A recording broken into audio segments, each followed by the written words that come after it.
Jūs visi žinot, kad šių metų gegužės 11-12 dieną Litexpo parodų rūmose vyks tokia Login konferencija, kuri yra pristatoma kaip tokio futuristinio progreso pristatymas, mąstytojų pristatymo arena.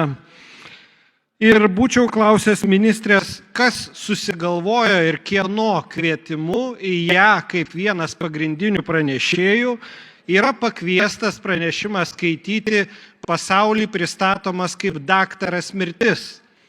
Tai yra gydytojas, kaip suprantu, sukūręs mirties kapsulę, savižudybei skirtą kapsulę ir jo pranešėjo pristatymas ir yra Death Capsule.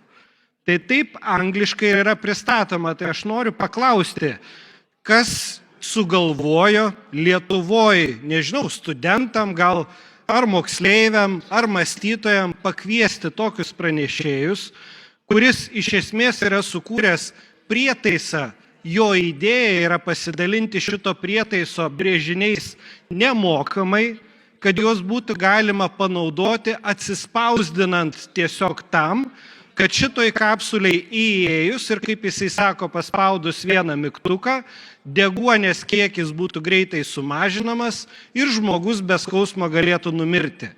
Tai vat mano toks retorinis klausimas šį kartą į orą. Kas čia susimąstė Lietuvoje tai pristatyti kaip didelę inovaciją?